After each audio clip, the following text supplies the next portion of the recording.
आप सबका एक बार फिर से नए वीडियो में हार्दिक स्वागत है। अभी हम मध्य हिमालय, लघु हिमालय और शिवालिक पर्वत श्रृंखला के बीच की बात करेंगे। लघु हिमालय और शिवालिक पर्वत के बीच में दून बने हैं। उसी प्राकृतिक दून में से एक जो सबसे बड़ा दून है, देहरादून पे हमने पिछले 2 वीडियो में बात की थी।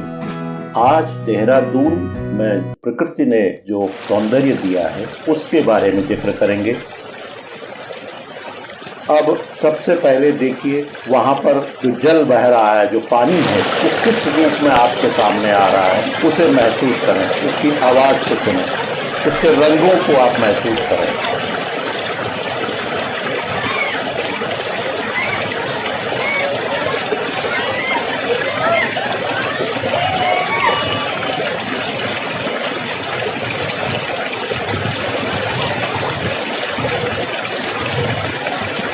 पानी की मात्रा तो बहुत कम लग रही है, लेकिन इसके जो रंग हैं उनका वर्णन नहीं किया जा सकता है। ये देखिए, ये पानी के ही रंग हैं, जो पीला, सफ़ेद, जो सोने की तरह पीला है, जो आप चांदी की तरह सफ़ेद देख रहे हैं, ये पानी के ही रंग हैं।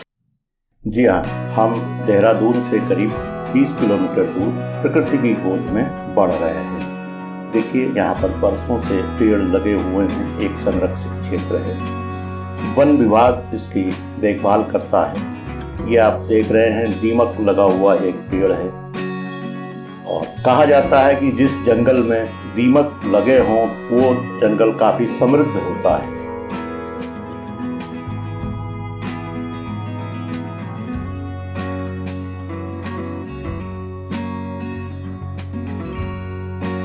छोटे छोटे जंगली जो फूल हैं, आप उनको भी देख रहे हैं।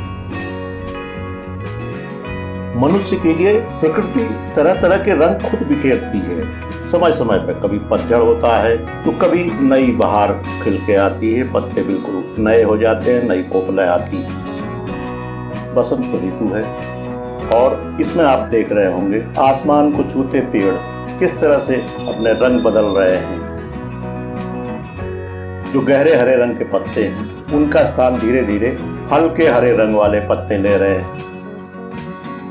आगे चलकर ये भी उसी गति को प्राप्त होंगे। ये प्रकृति का नियम है, आया है सो जाएगा, राजा रंग फकीर।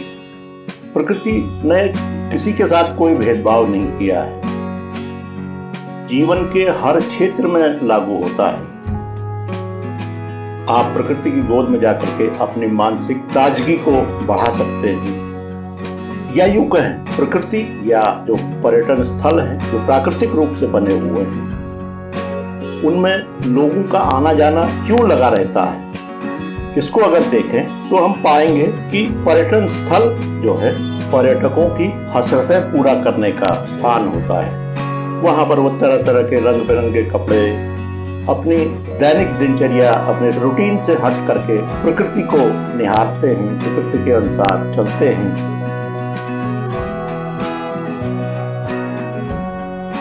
यहाँ पर भी देखिए, लोग बहुत आते हैं। सामान्य दिनों में भी 3-4 हजार की भीड़ इस पर्यटन स्थल पर होती है।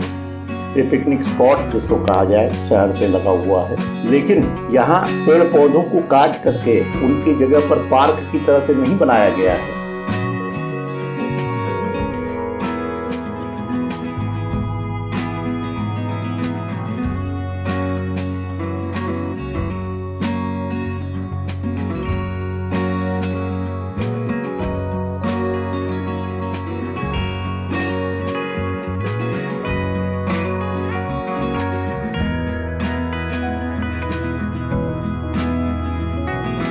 अब आप देख रहे हैं एक छोटी सी नदी इस पिकनिक स्पॉट के बीच से गुजरती है। इसी नदी का पानी पर्यटकों का मनोरंजन करता है, पर्यटकों को एक नई उमंग देता है।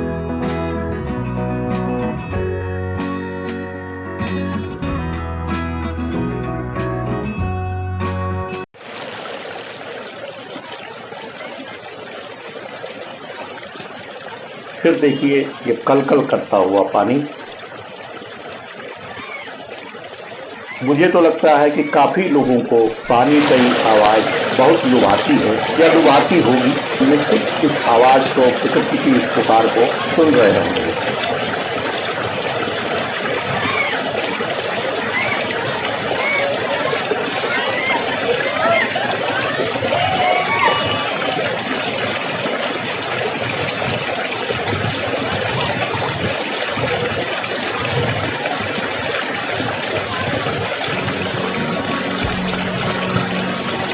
देखिए, उसी नदी के किनारे ये ऊंचे ऊंचे पेड़ बता रहे हैं कि आप आइए, हमारी छांव में कुछ पल बिताइए।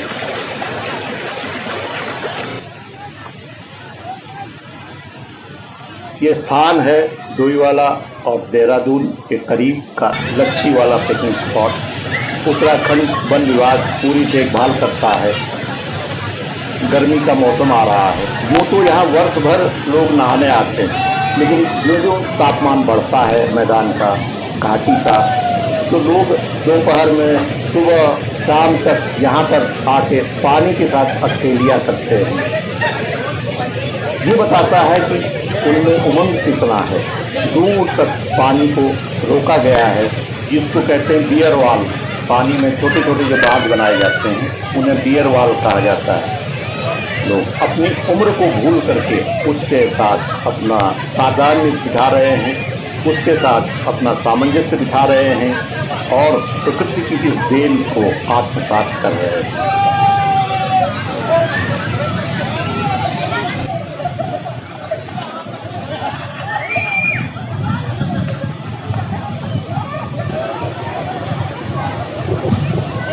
देखिए, ये पानी में जो सूर्य देव की किरणें पड़ रही हैं, ये बिल्कुल एक अलग ही आभा मंडल पैदा कर रही हैं।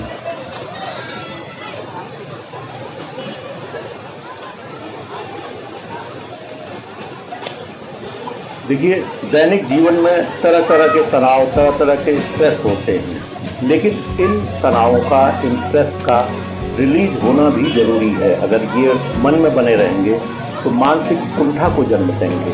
उस कुंठा को दूर करने के लिए आप प्रकृति के किसी वरदान के साथ में होइए, तो आप मानसिक रूप से खुद को तरोताजा बना लेते हैं।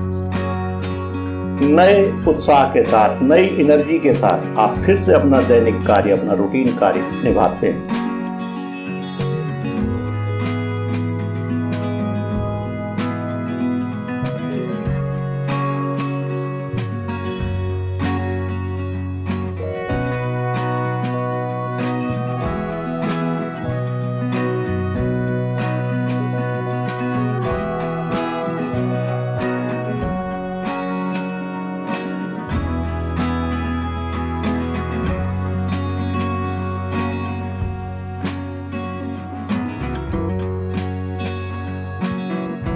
अलग अलग तरीके से पानी वही है। देखिए, जहाँ पर ताल थोड़ा सा गहरा है वहाँ पर आप पानी के गहरापन महसूस कर रहे हैं, लेकिन जहाँ बहाव है वहाँ पर पानी बिल्कुल धवल हो चुका है, चांदी की तरह से वो सफेद दिखाई दे रहा है।